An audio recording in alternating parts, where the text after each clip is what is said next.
구약성경 잠언 28장 1절부터 11절까지의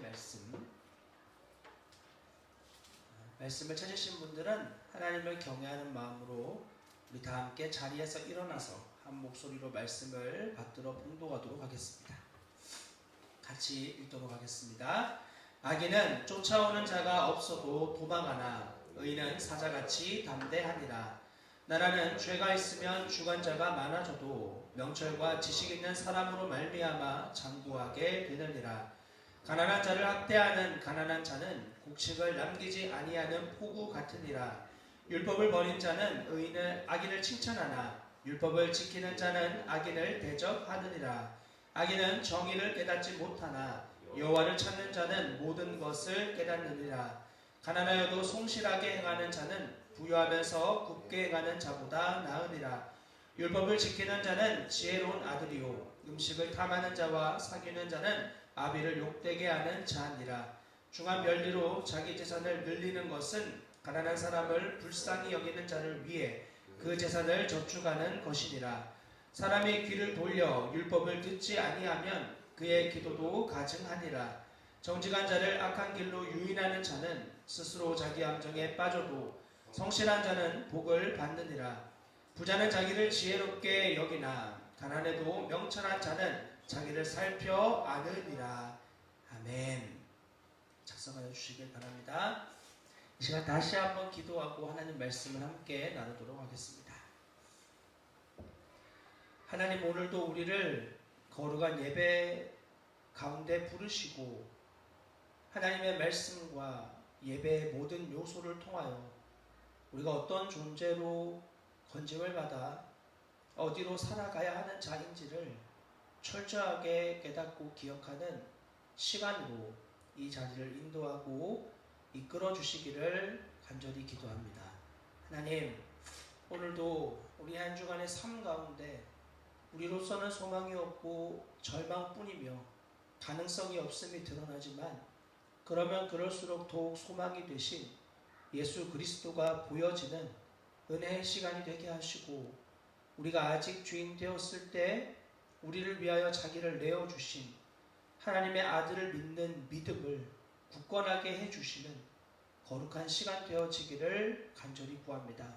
모든 소망이 사라질 때 영원한 만족과 소망 되신 예수 그리스도 생명으로 붙드는 귀한 성도들이 되게 하시고 특별히 예배에 참여하고 있는 어린 아이들의 마음도 주께서 붙잡아 주시어서 하나님의 살아계심과 주님을 예배함이 어떤 것인지를 부모들을 통하여 치리하는 자들을 통하여 올바르게 깨닫고 어릴 적부터 주님을 경외하며 올바른 마음으로 주님 예배하는 아이들로 자라날 수 있도록 주님 지켜주시고 인도하여 주옵소서.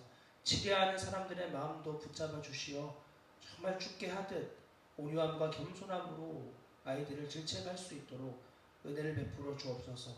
우리 모두가 살아계신 하나님을 주목하고 들려지는 말씀이 우리 영혼에 심겨지는 귀한 시간으로 이 시간 인도하시고 이끌어 주시길 간절히 바라고 원하오며 우리 주 예수 그리스도의 이름으로 감사하며 기도합니다. 아멘. 잠언의 말씀을 함께 살펴보고 있는 중입니다.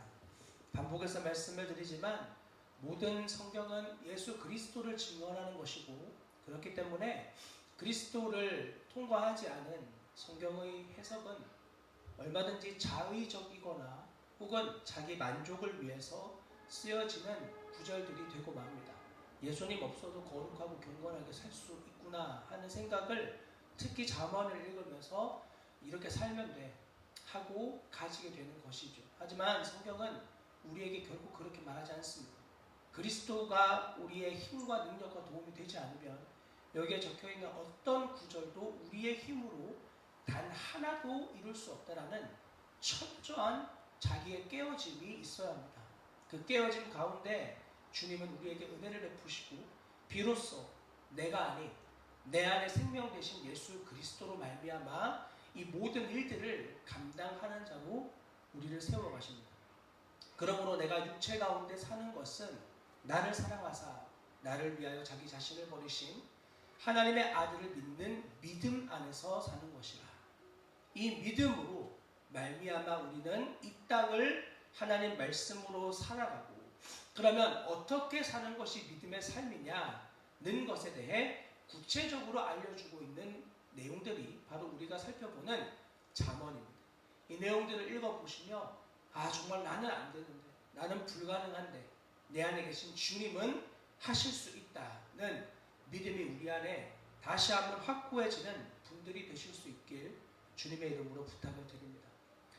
셜록 홈즈라는 유명한 소설이 있죠.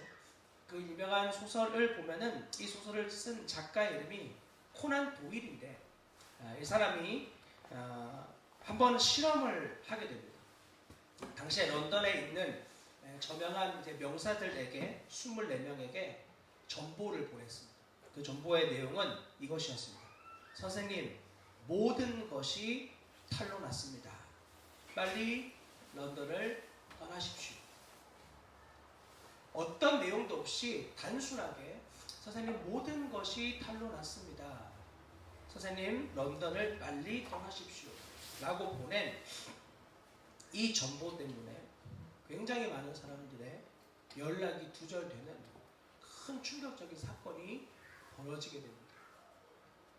당시에 런던에서 유명한 사람들이었던 이들의 삶이 어떤 전후 맥락 없는 모든 것이 탈로 났으니 런던을 떠나라는 이 말에 심리적 두려움과 위축감을 가지게 되고, 자신의 이전의 삶을 돌아보며 캥기는 것들로 인해 그들이 연락을 두절하고 실제로 런던을 떠나는 일들이 일어나게 된 것이죠.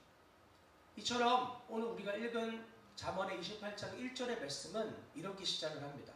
악인은 쫓아오는 자가 없어도 도망하나 의인은 사자같이 담대하니라. 모든 이 땅에서 태어난 사람들은 자신이 원하든 원치 않든 두려움 가운데 매여 살아가게 되어 있습니다. 먼저는 과거에 대한 두려움이고, 그리고 두 번째는 미래에 대한 두려움입니다. 내가 지금까지 살아오면서 저질렀던 많은 죄악들, 남들이 알든 알지 못하든 그것이 드러날까 하는 두려움을 우리는 가지고 살아갑니다. 그래서 자기를 속이고 위장하고 다른 모양으로 그런 사람이 아닌 것처럼 행동하는 때가 우리에게 많이 있죠. 또 동시에 미래에 대한 두려움이 있습니다. 이렇게 나를 바꾸어서 좀 살아보면 내가 이전에 그런 모습이 아닌 나의 모습을 가꾸고 살아보면 나는 이제 괜찮을 것인가? 그렇지 않습니다. 여전히 내가 부딪힐 미래, 내가 나 스스로 통제할 수 없는 미래에 대한 두려움이 휩싸입니다. 그래서 대부분의 사람들은 과거의 두려움과 미래의 두려움 사이에서 현재라고 하는 지금의 시간을 누리지 못한 채 매일매일을 전전긍긍하며 살아가게 되는 것입니다. 그리고 뭔가 드러나게 되면, 나타나면, 사람들이 뭔가 옆구리를 푹 찌르는 일들이 생기면 또 그 자리를 피하고 도망하고 혹은 화를 내고 반응하는 대부분의 사람들이 여기에 매여 살아가죠. 그래서 성경은 악인들을 향하여 이렇게 말합니다. 쫓아오는 자가 없어도 도망하나.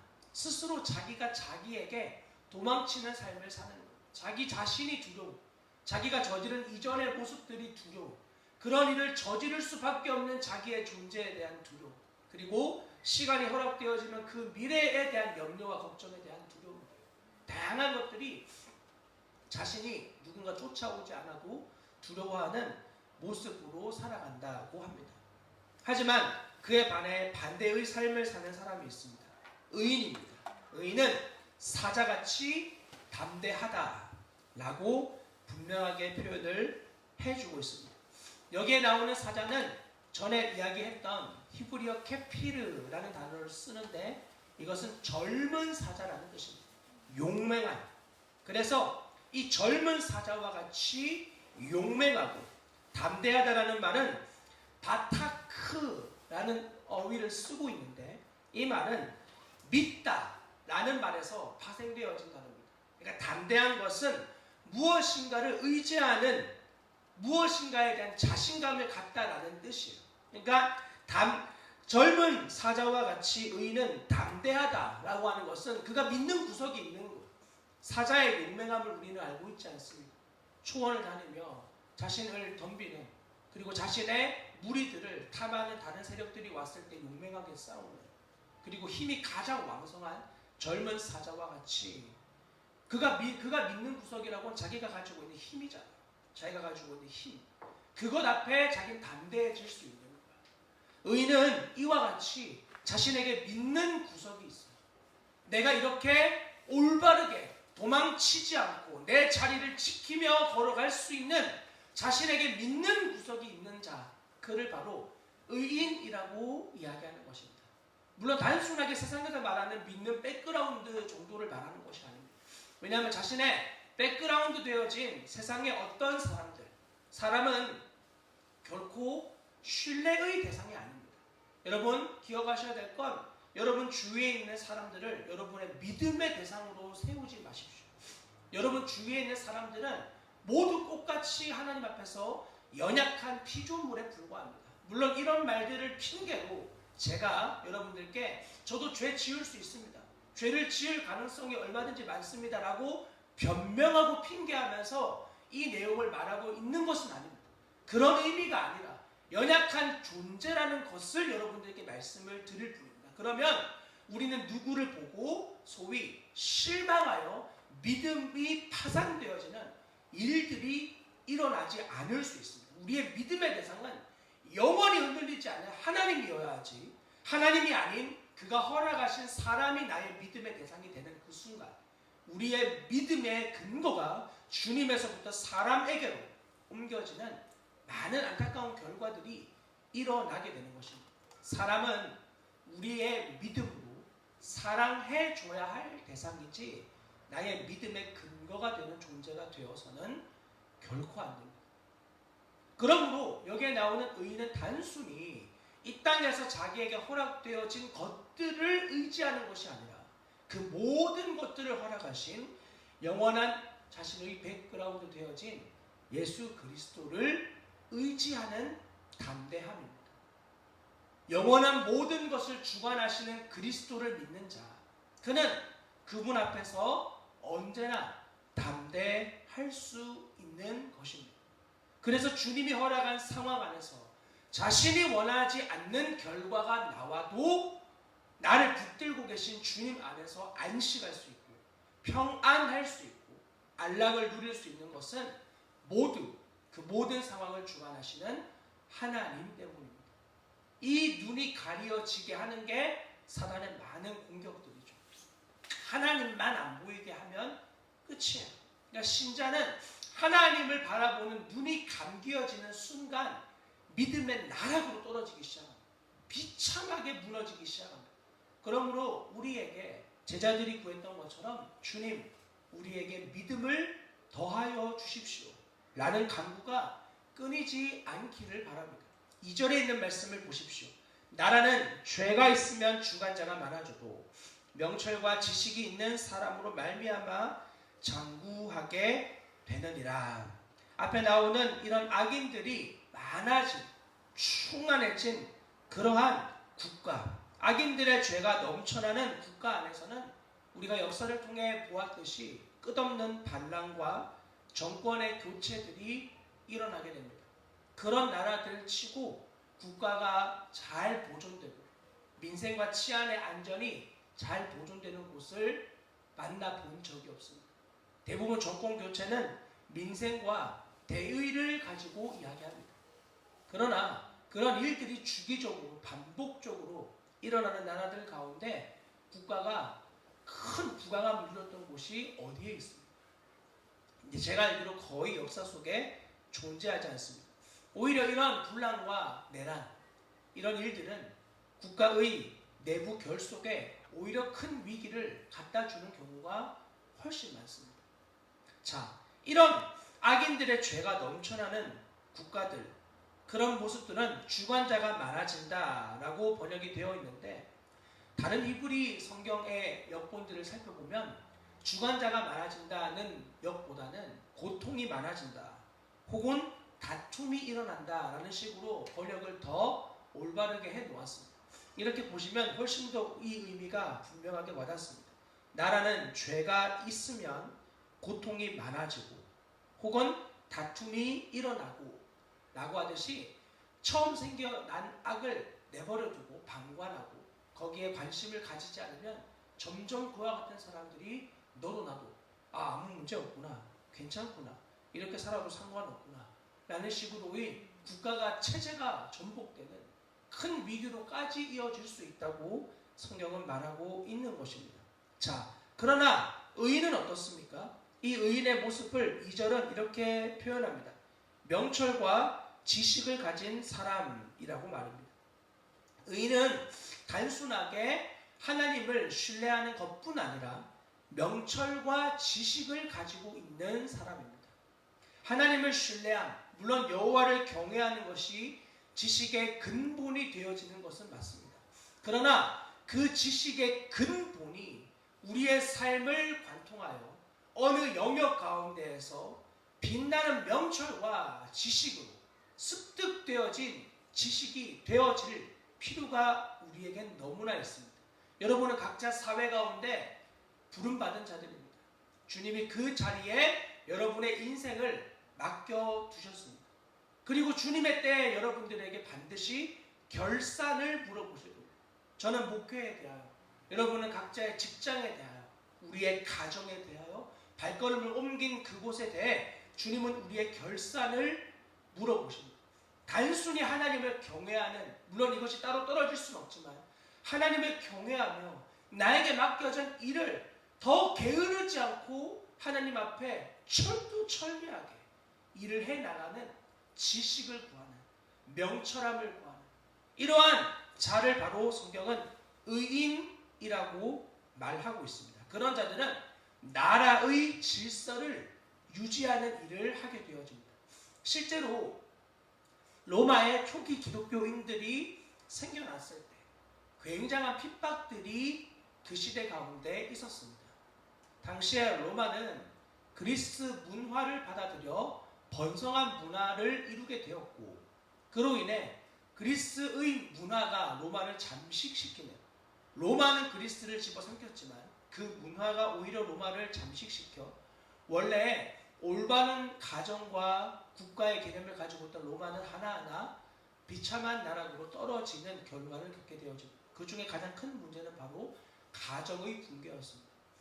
대부분의 로마 상류층 집에서 여성들의 이혼의 평균 횟수가 당시에 8번에서 10번을 넘어서는 정도였다고 합니다. 자녀들의 모든 교육은 부모가 아닌 노예들이 자녀들을 키웠었습니다. 그러니 올바른 국가가 이루어질 리가 없는 것이죠. 그러나 그런 상황 속에서 그리스도인들은 사회와 문화를 따라 살아가는 것이 아니라 하나님의 질서를 믿는 믿음으로 살아갔고, 그로 인해 로마 사회는 그리스도인의 그와 같은 삶을 보며 큰 충격을 받게 되어집니다. 실제로 많은 사람들이 그리스도인들의 진정한 사랑에 감화되어지고, 그리고 로마는 결국 기독교 국가로 바뀌어집니다. 그 당시에 많은 이제 하층민들의 믿음의 삶을 통해 상류층의 사람들의 변화가 일어나는 놀라운 일들이 생기게 되었고, 왕족 중에서도 예수를 믿는 사람들이 나타나면서 결국은 로마는 기독교 국가로의 변화를 겪게 되어졌던 것입니다. 자, 이렇게 하나님 앞에서 한 명의 그리스도인들이 올바른 삶을 살아갈 때 그것은 한 국가를 바르게 세우는 역할로까지 나아갈 수 있습니다. 또한 주님은 저와 여러분들에게 복음을 주실 때 단순히 나의 국가, 내 나라, 내 가정, 내 민족을 위해서가 아닌 나와 피 한 방울 섞이지 않고 얼굴색조차 다른 그들을 향하여 하나님의 복음이 흘러가는 열방을 향한 주님의 마음을 우리에게 부어주십니다. 저는 여러분들 안에 이러한 복음의 생명력이 흘러가고 있는지를 점검하기를 원합니다. 여러분들이 복음을 만났고 예수님을 만난 경험이 있고 그로 인해 기쁘고 만족하고, 그런데 그 정도의 수준에 만약에 여러분의 복음이 멈추어 있다면 여러분 이것은 올바르게 자라지 못하는 것과 같습니다. 신앙생활의 연수가 늘어나고 믿음의 깊이가 깊어질수록 우리는 하나님의 복음에 대한 이해가 넓어져야 합니다. 그것은 모든 열방을 사랑하시는 주님의 마음이 우리 안에 부어지는 거야. 모든 열방을 향한 주님의 마음. 그래서 우리 이 땅에 130년 전 전혀 소망이 없던 조선 땅에 생명에 생명을 더하여 자신의 피를 흘려가며 복음을 전했던 우리와 전혀 다른 양귀라고 불리던 서양 귀신이라 불리던 자들이 자신의 자녀와 남편과 아내와 가족들 모두를 이 땅에 묻고도 자신도 이 땅에 하나님의 미랄이 되어지기를 갈망했던, 그래서 그들의 눈물 어린 순교의 씨앗이 발화되어 지금의 저와 여러분들이 이곳에 있는 거야. 전에도 한번 나눴던 이야기지만 우리나라에 처음 복음을 전하러 왔던 토마스 선교사, 그는 원래 중국 선교사였습니다. 한국에 대한 마음이 전혀 없던, 그래서 중국의 내륙 지방을 돌아보던 그때 집에 돌아온 뒤 아내가 이 뱃속에 있던 아이를 유산한 채 집에 누워서 죽어있는 모습을 보게 된 뒤 중국에 대한 선교의 마음을 접고 이건 아니다, 고국으로 돌아가려고 할 때 주님이 그의 마음 안에 지금도 이렇게 네 자녀와 아내가 죽은 것처럼 죽어가고 있는 나의 자녀들이 있다며 알려주신 곳이 바로 지금 우리가 살고 있는 이 조선 반도였습니다. 그리고 그는 주님의 마음이 부어졌고 번역되어진 성경을 가지고 하나님 말씀을 전하러 우리나라로 미국의 제너럴 셔먼호를 타고 번역관으로 통역관으로 자처해 왔고, 그리고 와서 그가 한 일은 너무나 허망하게도 자신의 목을 내어주는 일이었습니다. 뭐 대단한 복음을 전했던 것도 아니고 뭔가 위대한 변화를 일으키는 것도 없었습니다. 그냥 대동강변에서 목숨을 내어주는, 성경책 하나를 건네주고 목숨을 잃는, 이게 그가 남은 젊음의 생애에 했던 일의 전부예요. 여러분은 이 모습이 어떻게 보이십니까? 너무 허망하지 않습니까? 그냥 고국으로 돌아가서 복음을 위해 더 많은 일을 할 수 있는 그 젊음의 나이.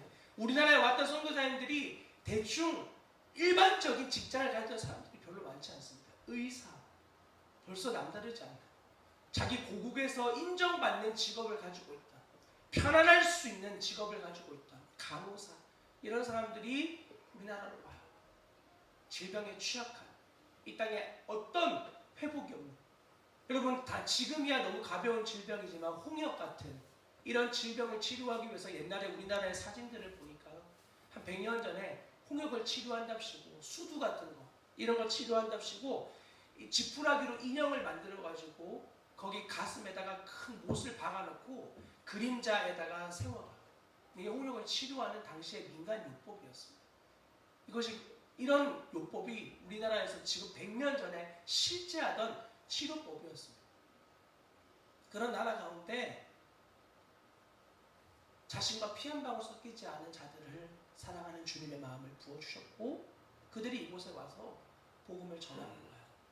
우리 안에 정말 그 은혜가 있다면 우리 역시 그런 은혜가 필요한 자들을 위해 발걸음을 직접 옮기지 못한다 할지라도 주님께 간구하는 기도의 자리와 우리의 믿음의 지평을 넓힐 그러한 일들을 반드시 해야 할 사실 책임을 가지고 있습니다.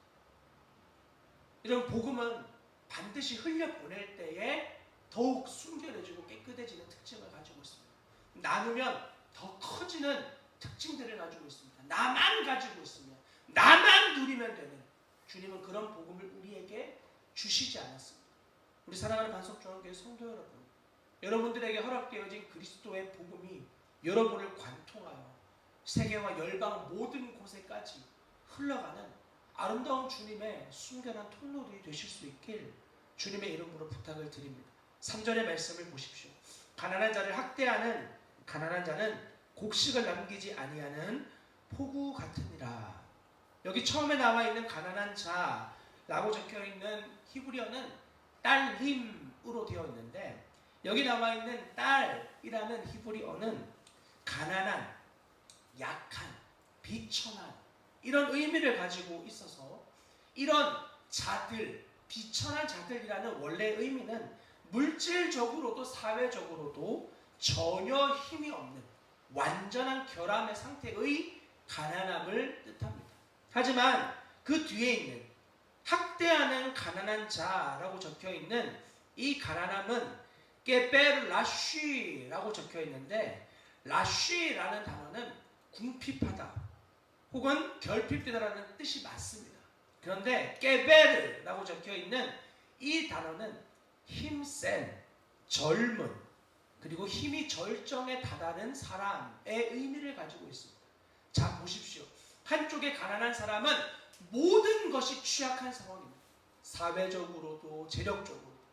그런데 반대쪽에 이 가난한 자를 억압하는 사람은 그도 역시 가난한데 뭘 가지고 있냐면 그는 힘을 가지고 있어요. 그는 이 사람과 동일한 가난을 가지고 있지만, 가난한 형편이지만 이 사람보다 우위에 선 힘과 능력을 가지고 있어요. 그러니까 놀랍게도 자기랑 똑같은 형편에 있는 그 가난한 사람을 돌아보지 않고 그를 억압하고 착취하는 일을 하고 있는 거예요. 제가 전에 감비아라고 하는 아프리카 땅에 선교를 갔던 적이 있습니다. 감비아라고 하는 잠비아 말고 감비아라는 곳에 갔는데, 감비아 땅에 가서 선교를 하고, 그리고 잠깐 시간이 나서 감비아 바로 위에 이제 우리 축구로 잘 알려진 세네갈이라는 나라가 있어요. 거기에 이제 투어를 할 수 있는 시간이 허락을 받았어요. 세네갈에 가서 이제 뭐 아름다운 자연 광경과 이런 것들 이제 투어를 했죠. 근데 거기 보면 아프리카 이 지도가 있고 위쪽에 이렇게 코뿔소 뿔처럼 딱 나 있는 곳, 거기가 이제 세네갈인데, 그곳에 한 섬에 갔던 적이 있습니다. 섬에 갔는데 이 섬이 뭐냐면 흑인들을 잡아다가 노예로 파는 곳이었어요. 여기 섬에서 배들이 와서 이 흑인들을 잡아다가 팔로 이제 가는 거죠. 근데 그 섬에 가면은, 섬 이름은 잘 기억이 안 나는데, 그 섬에 이 흑인들을 이제 가두어두는 그러한 이제 지하 창고 같은 곳이 있고, 그 지하 창고에서 문을 딱 열면 이 문의 이름이 돌아오지 못하는 문이라고 되어 있어요. 돌아오지 못하는 문. 이 문을 열면 이제 낭떠러지와 바다야. 여기에 이제 배가 정박을 딱 하고 이 배를 타면 못 돌아오는 거야. 노예선으로 팔려갈 때 노예선에 탔던 많은 흑인들 중에 대부분 한 80%, 70% 사람들이 배 안에서 죽었어요.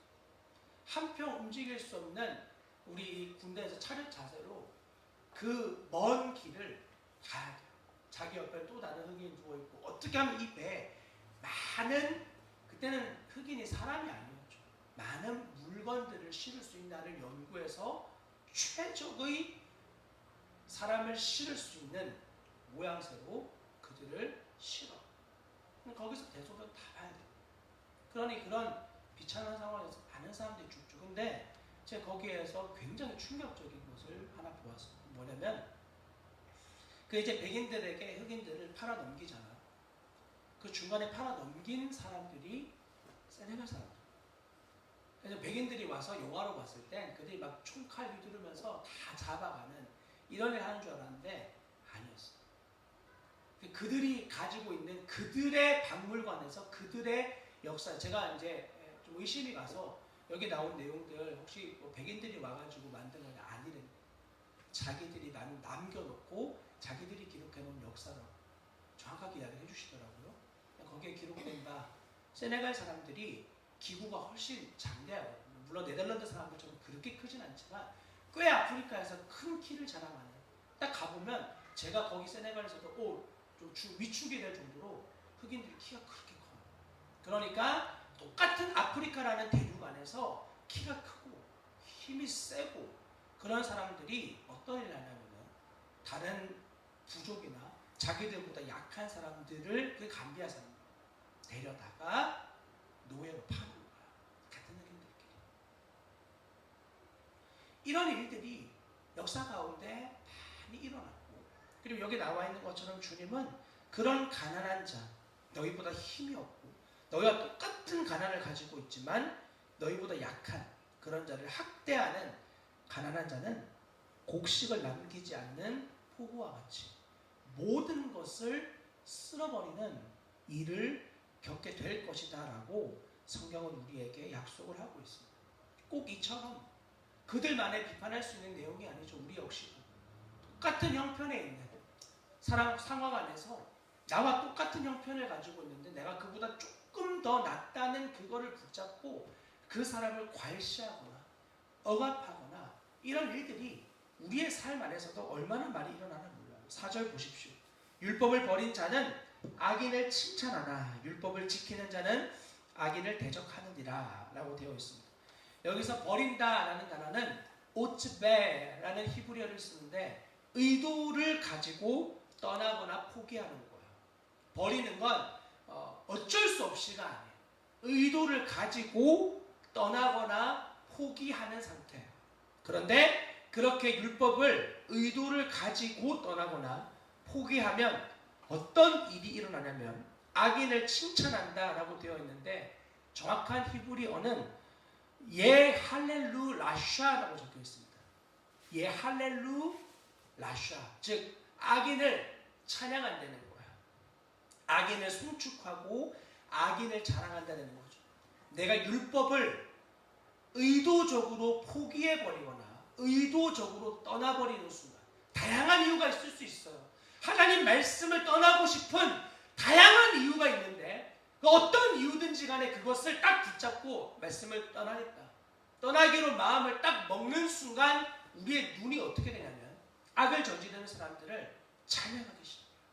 하나님을 따라 살지 않는 사람들을 송축하기 시작해요. 굉장히 놀라운 일입니다.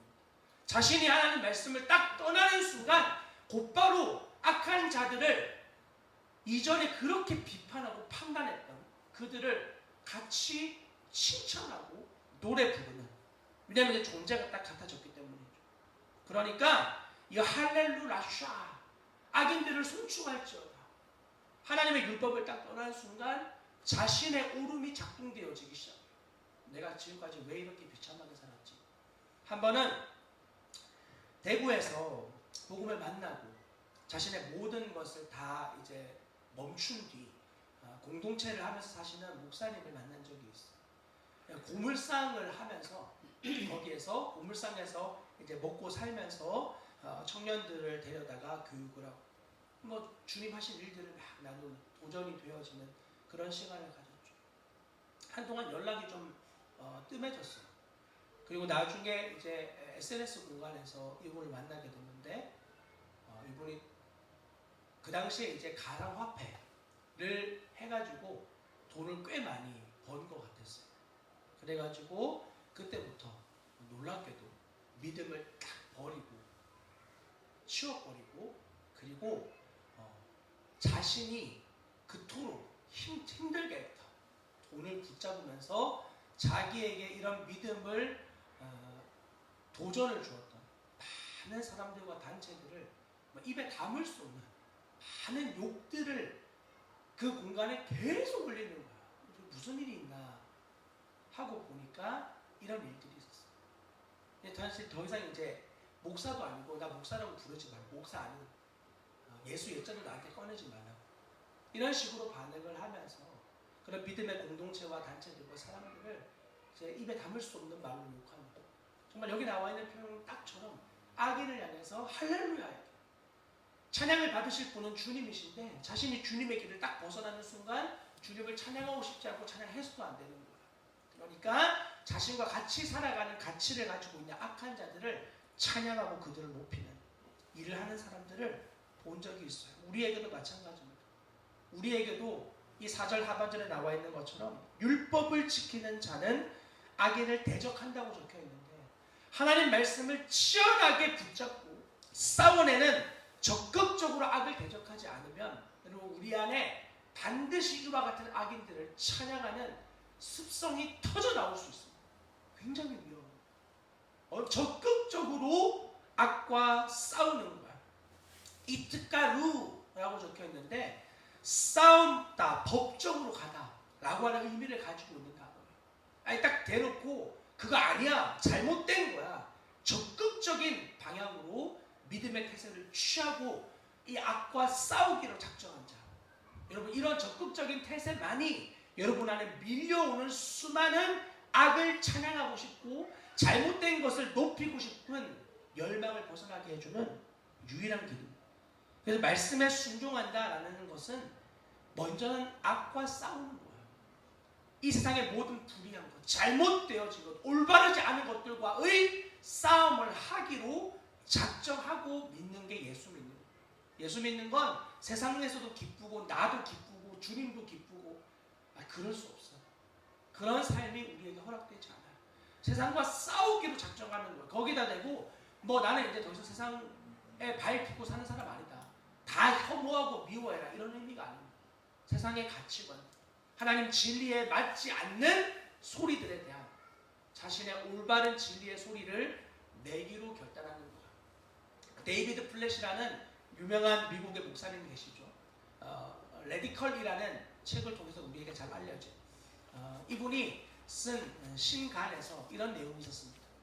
자기가 지금 목회하고 있는 미국에서는 동성애 그리고 낙태와 같은 이야기들에 쉬쉬하는 분위기가 되어졌고, 다른 저명한 목회자들 가운데에 예를 들어 기아 문제, 가난의 문제, 이런 것들에 대해서 적극적으로 소리를 높이고 타파해야 된다라고 하는 사람들에게 가서 실제로 인터뷰를 해보면 가난, 기근, 뭐 이런 사회에서도 동의하는 문제에 대해서는 잘못된 거다, 고쳐야 된다 이야기하지만, 사회에서 침묵을 강요하는 낙태 문제, 동성애 문제, 이런 문제들에 대해서는 그 문제는 제가 아직 깊이 고민을 안 해봤다라는 식으로 입을 닫아버립니다.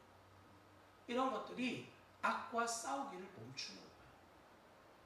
여러분, 우리는 진리를 따라 살아가는 사람들이에요. 어느 소리든 어떤 말이든 어떤 가치든 진리가 아니라 한다, 그러면 그 아님에 나의 삶을 거는 자들이어야 돼요. 이것이 그리스도인의 정체성입니다. 여러분, 악과 싸운다는 것은 무슨 재미를 느낄 일이 아니라 실제로 우리의 삶에 어려움을 겪기로 각오하는 삶이에요.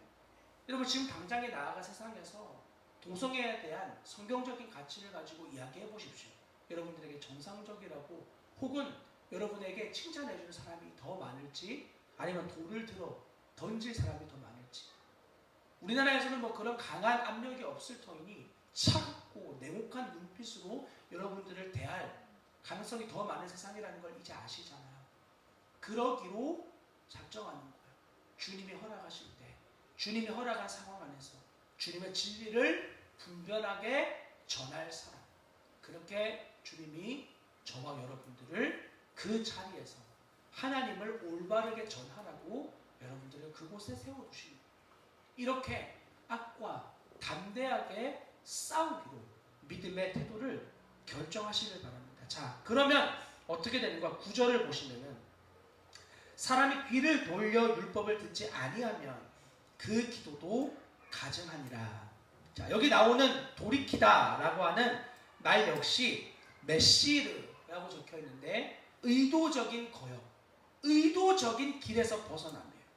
그러니까 사람이 의도적으로 귀를 딱 막고 돌아서 가지고 하나님 말씀을 듣지 않기로 결정하는 거죠. 지금 아까 이런 내용들이 선언되어졌을 때 잘 몰라서 그래, 목사가 아직 사회를 잘 몰라서 그래, 우리가 사회에서도 잘 융합되고 하나님 말씀도 잘 살아내고 하려면 적당히 타협해야 돼 라고 율법에서 의도적으로 거역하고 길을 벗어나면 9절의 표현에 의하면 그의 기도도 가증하다라고 말합니다. 즉 나의 삶의 자리에서 하나님 말씀을 살아내기를, 그 말씀이 결론되기를 멈추어버리고 의도적으로 그 걸음을 가지 않기로 작정하면 하나님 우리의 신앙의 모든 행위에 대하여 결코 받지 않으시겠다고 말씀하고 있는 부분입니다. 여러분, 하나님 말씀에 대한 순종은 먼저는 세상의 잘못된 가치관과의 싸움이에요. 적극적인 사랑 이전에 먼저는 그러한 잘못된 것에 대한 인지를 가져야 돼요. 그리고 그것에 대하여 올바르게 말할 수 있는 진리에 대한 이해를 가지고 있어요. 그리고 그 이해 가운데에서 우린 깨달아요. 아, 나도 이전에 저들과 같은 자였구나. 나도 이전에 저들과 동일한 존재였구나. 그리고 주님의 마음이 그 안에 부어지게 되는 거예요.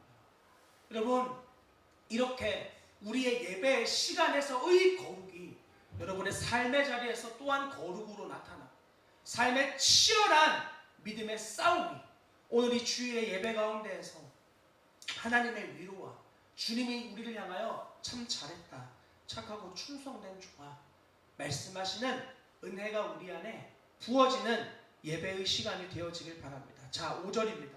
악인은 정의를 깨닫지 못하나 여호와를 찾는 자는 모든 것을 깨닫느니라.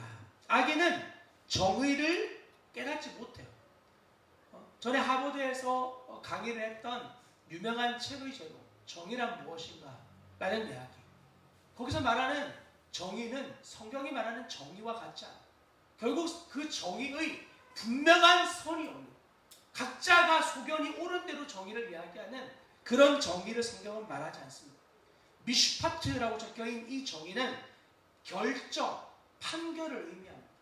즉 악인들은 하나님의 판결, 하나님의 결정을 알지 못합니다. 그러니 시간이 허락되었을 때 그냥 오늘을 즐기고 내 삶을 즐기고 누리기만을 원합니다. 어떤 것으로 누려야 할지 알지 못하기 때문에 자기가 보고 들은 대로 삶을 누리면 괜찮겠지 하고 다른 사람들처럼 살아가 보려고 합니다. 그러나 그 끝은 우리가 경험한 바 아는 것처럼 허망합니다. 그렇게 사는 삶의 그 끝, 마지막 인생의 종착지가 다다랐을 때 우리 인간으로서 태어난 존재의 질문들, 나는 왜 태어났는가? 나는 무엇을 위해 살아야 하는가? 그리고 나는 죽으면 어디로 가는가? 이런 인간의 근원적인 질문들에 대해 하나 답할 수 없이 내가 뭐 때문에 살았지? 어떻게 살았지? 그리고 어떻게 살아야 되지? 아니, 우리가 올바르게 살았다면 우리의 자녀들에게 이렇게만 해주면 돼요. 너네는 나처럼 살아라. 너네는 나만큼만 해라. 제가 아는 바 죽음의 자리에서 자녀들에게 그렇게 말할 수 있는 부모가 아무도 없다는 걸 저는 알아요. 여러분, 지금 정말 주님 경외하는 우리 부모 되신 분들이 자녀들에게 너네 옛날에 나처럼만 하면 돼, 아빠처럼만 살면 돼, 이렇게 말할 수 있는 분 계신가요? 내가 어떻게 하는지 잘 봐, 이렇게만 하면 돼, 아빠 그대로 따라해라, 우리 이렇게 말할 수 없어요. 여러분, 우리의 존재를 우리가 알지 않습니다. 그런데 하나님을 알지 못하는 악인들이 어떻게 올바르게 살 수 있겠어요? 그들은 최후의 심판에 대해서 헛웃음칩니다. 하나님 우리의 인간의 모든 것을 판단하시는 분이에요. 전에 저희 어린이들 제자 훈련할 때 나누었던 이야기예요. 얘들아, 만약에 하나님이 진짜 심판하시는 분이신데 그분이 사랑이 너무 넘쳐나서 사람을 많이 죽인, 너네 부모님을 살해한 그런 사람을 용서하겠다고, 나는 관대해서 용서하겠다 하면 너네 기분이 어떨 것 같아? 그랬더니 애들이 막 분노하니, 있을 수 없는 일이야. 죽여버려야죠. 그런 사람을 막 애들이 막 그렇게 반응을 하는, 너무 맞는 말이죠. 그 세상의 가치로도 말이 안 되는 소리예요. 하나님의 분명한 공의가 살아계신다면 하나님은 죄에 대해서 분명하게 심판하셔야 돼요. 예수를 믿든지 믿지 않든지 그들이 저지른 죄에 대해 분명한 심판이 가해져야 그것이 올바른 공의예요. 예수 믿는 사람들은 그 공의를 받지 않습니까? 아닙니다. 그 하나님의 완전한 심판을 그의 아들 되신 예수 그리스도가 내가 되어 받아주신 것, 이것이 바로 십자가에서 드러난 하나님의 은혜입니다. 하나님의 공의의 심판을 내가 받아서 내가 죽어야만 하는 그것을 하나님의 아들이 내가 되어 받아주신 것, 나의 옛사람과 함께 십자가에서 죽으신 것, 그래서 그 공의의 심판이 우리에게서 끝나게 됩니다. 우리에게 더 이상 그 심판이 임하지 않게 되어진 거죠. 하나님의 최후 심판을 믿는 저와 여러분과 같은 그리스도인들을 향해 성경이 이렇게 말합니다. 자녀들은 혈과 육에 속하였음에 그도 또한 같은 모양으로 혈과 육을 함께 지니심은 죽음을 통하여 죽음의 세력을 잡은 자 곧 마귀를 멸하시며 또 죽기를 무서워함으로 한평생 매어 종 노릇하는 모든 자들을 놓아주려 하심이니. 우리를 향해 동일하게 죽을 수밖에 없고 죽음 이후에 심판을 받을 수밖에 없는 자들의 두려움에서 우리를 놓아주시기 위해 그리스도를 보내주셨다는 거야. 그래서 5절의 하반절이 이렇게 되어 있습니다. 여호와를 찾는 자는, 하나님을 찾는 자는 어떤 자입니까? 그는 하나님의 심판을 경험한 자예요. 하나님의 심판을 맛보아 안 자예요. 나와 함께 죽은 예수 그리스도가 분명한 자신의 죽음임을 믿는 자. 이제 그에게는 주님을 찾는 것 외에는 다른 소망이 없어요. 아, 나의 옛사람이 그리스도와 함께 죽었구나. 이제 나 어떻게 살아야 되지?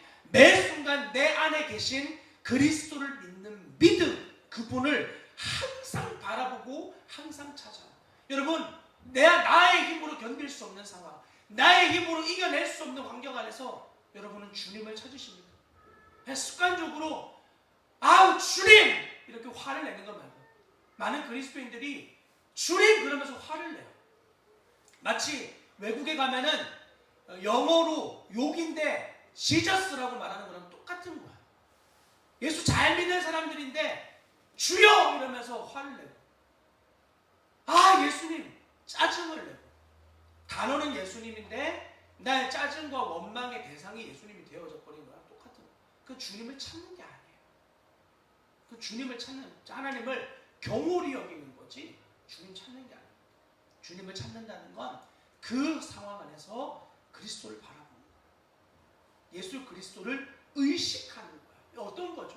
여러분, 만약에 제가 오늘 하루 남은 시간 여러분들과 같이 보낸다고 생각해 보세요. 계속 여러분들 졸졸 따라가는 거예요. 그때 막 여러분 마음 어려울 만한 일들이 생기잖아요. 하루를 살면서. 근데 제가 옆에 있어요. 그러면 분명히 한 소리 나가야 되는데 그러면 안 되지. 온유하고 겸손하고 부드럽게 이 상황을 말하고 행동할 때 있잖아요. 그죠? 다른 사람을 의식할 때. 여러분, 주님을 찾는다는 건 바로 이거예요. 주님을 의식하는 거예요. 예수님 지금 나와 함께 하시지. 근데 옆에 사람이 있는 것만큼도 예수님을 의식 안 할 때가 우리 얼마나 많은지 몰라요. 그리고 입술로만 주님을 찾아. 입술로만 주님을 그냥 말해. 그분을 의식하지 않은 채. 여러분, 이건 주님을 우습게 여기는 일입니다. 예수님은 우리를 그렇게 찾으라고 말하지 않아요. 너 날 의식해. 내가 너와 같이 있어. 만왕의 왕이 너와 함께하고 있어. 이 의식이 우리 안에 자각되어지면 우리의 반응과 행동은 달라지게 되어 있어요. 여러분, 이렇게 주님을 찾는 자는 모든 것을 깨달아요. 그렇죠. 내가 지금 이 상황에서 어떤 태도를 취해야 하는지, 어떤 믿음의 행동을 해야 되는지, 내 육체를 넘어서 믿음의 행위를 해야 하는지, 아니면 나의 육체를 보존하기 위한 쉼을 누려야 하는지. 제가 6개월 동안 공동체 생활할 때 저희 방에는 이런 문구가 적혀 있었습니다. 방은 이제 쉬는 곳이잖아요. 전략적 쉼을 갖는 곳, 이렇게 적혀 있었어요. 전략적 쉼. 그냥 밥 먹고 나면 잠깐 방에 와서 쉬고 눕고 자고. 전략적 쉼이란 건 어떤 의미입니까? 내가 지금 쉬고 잠을 청할 때에도 더 믿음의 온전한 걸음을 걷기 위한 원동력으로서의 쉼을 가진다는 의미예요. 그냥 내가 힘드니까 난 잘 거야. 근데 힘드니까 나 누워있을 거야. 이런 게 아니라 더욱 큰 믿음을 걷기 위하여 전략적으로 지금 쉼을 가진다는 의미예요. 그러므로 우리는 쉴 때도 주님을 경외하는 쉼을 가져요. 잠을 잘 때도 주님을 경외하는 잠자리를 가져야 하고, 그리고 깨어나서 살아갈 때는 더더욱 마찬가지입니다. 이 초점이 흐트러지면 우리는 누가 시키지도 않았는데 내가 원하는 대로 그냥 살아. 내가 하고 싶은 대로. 우리의 본성이 그것에 발빠르기 때문입니다. 6절을 보십시오. 가난하여도 성실하게 행하는 자는 부유하면서 굽게 행하는 자보다 나으니라. 자, 1절에서 젊은 사자와 같이 담대한 주님을 믿는 사람의 삶을 이제 보여주기 시작합니다. 가난하면서도 성실하게 행한다. 성실하다라는 건 맡은 바에 충성을 의미해요. 주님이 맡겨주신 자리, 주님이 허락하신 이곳. 저번 추수감사절 때도 말씀을 나누었지만 주님이 저희 교회 안에 올해가 마지막이 되어지는 시간에 제 마음 안에 다시 한번 주신, 내가 너에게 허락한 소떼와 양떼를 잘 보살펴라. 다른 여지를 둘 수 없는 주님이 여전히 허락한 이곳, 이 자리에서 나의 모든 것을 온전하게 드릴 것을, 다른 사람들이 이야기하는 이 개척교회에서 잘 훈련받아서 다음 걸음을 위한 훈련의 장소, 주님은 저희가 이곳에 오기 처음부터 그런 마음을 완전히 배제할 것을 허락하셨어요. 훈련의 장소 아닙니다. 이곳은 제가 목회를 하는 마지막 장소입니다. 저희는 여기에 10년이라는 사역을 주님께 헌신하고 결단을 내리고, 그리고 그 시간이 끝났을 즈음에 다음 사역지를 준비하는 것이 아니라 이곳에서 정말 목회가 마무리되어지고 주님이 우리를 향해 참 잘했다 칭찬하시고, 저희도 주님 이제는 저희를 좀 편안히 도와주십시오 라는 고백이 나올 만큼 정말 온전히 이곳에서 사역을 감당하는 그러한 마음의 태도를 결정하게 해주셨어요. 정말 주님이 하신 일이죠. 그리고 4년이 지난 뒤 다시 이 추수감사절 이후에 주님은 저희에게 여전히 너 양떼와 소떼에 너희의 마음을 온전히 쏟아라. 그리고 4년 지나서 돌아봤는데 나누어 드린 것처럼 너무 부끄럽고 죄송한 일들이 더 많은 사랑과 관심들을 가지지 못한, 정말 여기에서 전심으로 한다고 했는데 아직 아니고 아직 더 해야 될 일들이 많이 있구나 하는 것을 봅니다. 주님 내년에도 정말 우리를 푸른 초장, 맑은 물가로 인도하심을 올해보다 더 풍성히 저도 여러분들도 누릴 수 있게 되시길 바라요. 자, 그러나 우린 형편을 따라 사는 자 아닙니다. 그렇게 믿음으로 걸어가면 뭐 부유해지고 가진 게 많아지고 그러기를 소망하고 계신다면 주님을 잘못 따라가고 있는, 우린 가난해도 때로는 부유해도 주님의 충성을 다하는 자로 부름을 받았어요. 10절도 마찬가지. 정직한 자를 악한 길로 유인하는 자는 스스로 자기 함정에 빠져도 성실한 자는 복을 얻느니라. 여러분, 우리는 주님이 허락한 자리를 생명 다해 걸어가기로 작정하는 믿음이 필요합니다. 다른 곳, 그러니까 내 형편이 조금 더 나아질 곳을 추구하고 바라보면 여러분 믿음의 길이 반드시 어그러지게 되어 있습니다. 여러분 마음의 결단을 하십시오. 우리는 형편과 상황을 따라 살아가는 사람이 아닙니다. 그 형편과 상황 안에서 주님을 주목하고 붙들고 살아가는 사람이에요. 저는 이곳에 예배하는 저를 포함해 우리 모두가 지금의 형편보다 더 좋은 형편, 지금의 상황보다 더 좋은 상황을 따라 발걸음을 옮기는 어리석은 분들이 되지 않길 바랍니다. 그 끝은 허망합니다. 물론 주님이 여러분들에게 마음으로 좋은 상황을 허락하여 주신 것을 붙잡는 지혜도 필요합니다. 저는 여러분들에게 무조건 가난이다, 무조건 이런 상황이다를 요구하는 것이 아닙니다. 그러나 대부분 우리의 욕망은 편안함과 안락함을 추구하지 어려움과 힘듦을 추구하지 않거든요.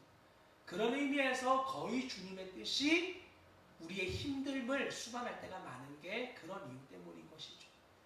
여러분 그 자리를 주님이 허락하셨을 때 성실함, 주님을 신뢰하는 충성으로 그 자리가 주님의 임재가 있는 지성소와 같은 곳이 되어지는 그런 놀라운 축복이 있길 바랍니다.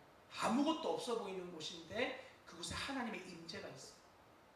아무것도 없어 보이는 그 가정 안에 하나님의 임재가 있고, 별거 아닌 것처럼 보이는 그 예배당에 하나님의 임재가 있고, 여러분이 주님의 임재로 가득 차 있으니 여러분이 발 딛는 그 직장에 하나님의 임재가 보입니다. 주님은 여러분을 그런 통로로 쓰시기를 원하세요. 우리 사랑하는 반석주한교회 성도 여러분, 여러분의 삶이 정말 이런 은혜가 충만한 분들이 되실 수 있기를 바랍니다. 7절입니다. 율법을 지키는 자는 지혜로운 아들이요 음식을 탐하는 자와 사귀는 자는 아비를 욕되게 하는 자니라. 여러분의 성실을 망가뜨리는 몇 가지의 내용을 말씀드리고 예배를 마무리하겠습니다. 음식을 탐하는 자라고 적혀있는 쪼림이라고 있는 이 단어는 음식이라는 말보단 사실은 욕망, 탐욕스러움을 뜻하는 단어입니다. 즉, 이 사람은 율법을 지키지 않고 자기의 정욕을 탐하는 사람입니다. 그 사람과 사귀고 싶은 게 우리의 욕망입니다. 자기가 하고 싶은 대로, 자기가 원하는 대로, 자기가 주인 되어 사는 사람, 그리고 잘 나가는 세속적 가치를 가지고 있는 부자, 이런 사람들과 친하고 싶은 마음이 때로는 들 때가 있습니다. 아, 저 사람들처럼 살면 참 편하겠다, 이런 한탄들이 나올 때가 있습니다. 그러나 우리의 본성은 이런 사람과 더 가까우고 싶어 하고자 하지만 여러분, 그런 옛사람이 그리스도와 함께 죽었음을 믿는 믿음을 끝까지 붙드십시오. 8절입니다. 주만 별리로 자기 재산을 늘리는 것은 가난한 사람을 불쌍히 여기는 자를 위해 그 재산을 저축하는 것입니다. 하나님은 이렇게 이자 놀이하면서 돈을 불리는 사람들, 가난한 사람들을 긍휼히 여기는 그 사람을 위한 재산의 축적에 불과하다라고 말하고 있습니다. 인생은 하나님의 허락으로만 누림을 가질 수 있습니다. 전도서 2장 6장은 이렇게 말합니다. 어떤 사람은 그 영혼이 바라는 모든 소원에 부족함이 없어 재물과 부요와 존귀를 하나님께 받았으나 하나님께서 그가 그것을 누리도록 허락하지 아니하셨으므로 다른 사람이 누리나니 이것도 헛되어 악한 병이로다. 다 가지고 있는데 그걸 누리지 못하는 인생이 있어요. 여러분, 우리는 그런 인생이 아닙니다. 이 땅에 자기의 부와 축적과 어떤 방법을 통해서라도 돈을 벌어들이면 그 사람에게 대한 주님이 누림을 허락하지 않으면 끝이에요. 벌어들인 그 모든 것을 주님 어떻게 하냐면 가난한 사람을 긍휼히 여기는 자를 위하여 그들의 재물이 준비되고 있는 것이다 라고 말하고 있습니다. 이 주님을 여러분은 정말 신뢰하십니다. 이 땅의 모든 부가 하나님의 주권에 달려있고 이 땅의 모든 귀가 하나님의 주권에 달려있음을 여러분들은 정말 신뢰하고 계십니까? 자, 그런 자들에게 오늘의 말씀의 결론 11절입니다. 부자는 자기를 지혜롭게 여기나 가난해도 명철한 자는 자기를 살펴 아느니라. 부자는 현상으로 만족하는 자예요. 지금 자기의 형편에 자족하는 자. 아, 충분해. 자만하는 자. 내가 이렇게 이루었어. 아, 더 많은 부유함이 생겼네. 아, 이걸 다 어떡하지? 아, 역시 하나님 신뢰하지 않아도 모든 것 내 뜻대로, 내 생각대로 잘 돼. 괜찮아. 이런 마음 가지고 있는 자. 그런 자들을 주님은 어리석다고 이야기해요. 진짜는 어떤 사람입니까? 가난해도 명철한 사람, 가난해도 하나님을 경외하는 사람. 그는 항상 하나님을 기준으로 자신을 돌아봐요. 아무리 다른 사람들이 경건하다, 거룩하다, 증인이다, 자기에게 기쁨되지 않아요. 왜냐하면 자신의 기준은 언제나 주님이시기 때문에. 하나님 앞에서 나는 지금 어떤 존재인가? 하나님 보시기에 나는 어떤 자인가? 끝없이 자기를 진리로 점검하는 사람. 우리 사랑하는 반석주한교회 성도 여러분, 사람들의 말에 좌지우지 되지 마십시오. 오직 주님의 진리에 내가 지금 어떻게 서 있는지를 철저하게 점검하십시오.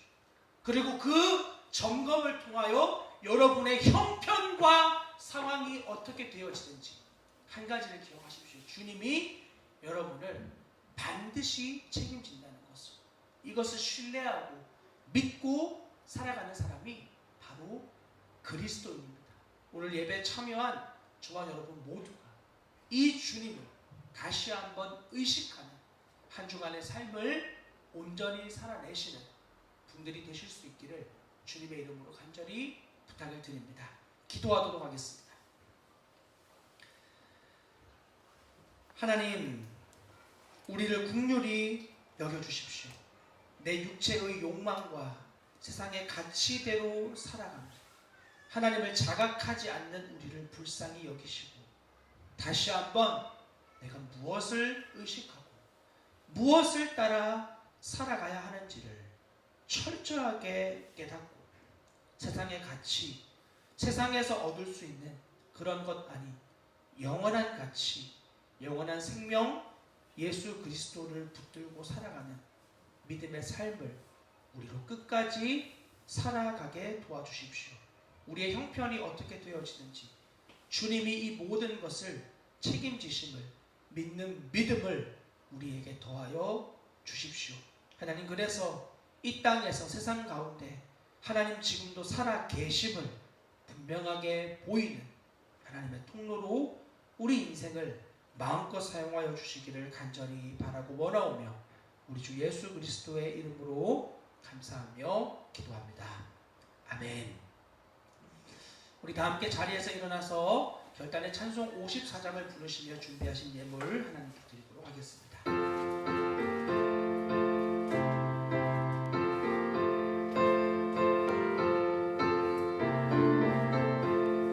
주여 복을 구하오니 편히 가게 하시고 사람마다 주님으로 이기도록 하시고 광야 같은 세상에서 항상 인도하소서.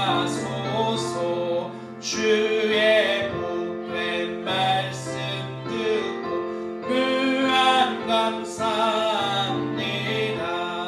구받은 주의 성도 열매 맺게 하시며 하나님이 우리 함께 항상 계시옵소서.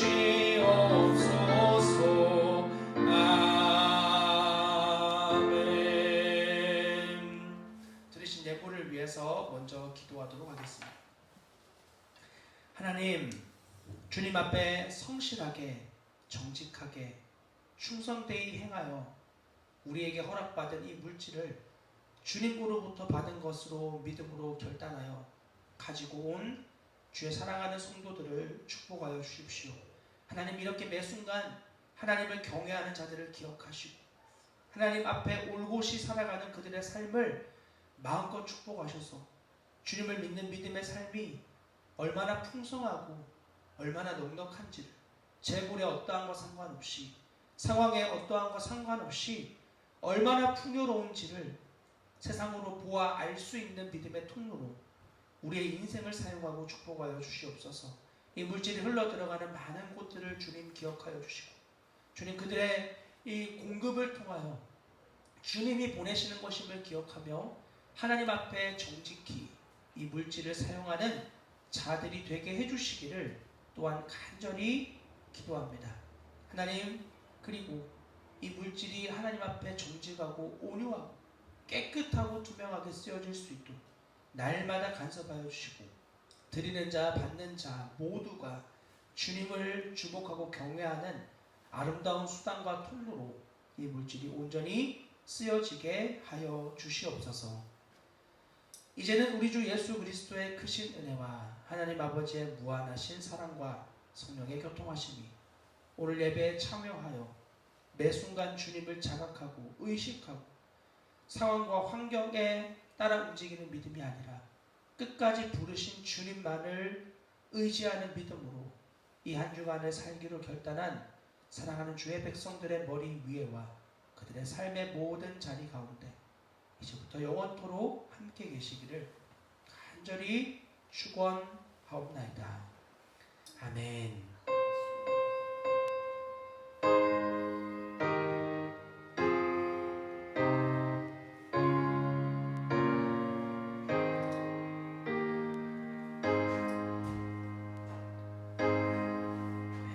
예배를 마치도록 하겠습니다. 감사합니다. 우리 함께 하신 주님께 영광의 박수로 마무리하겠습니다.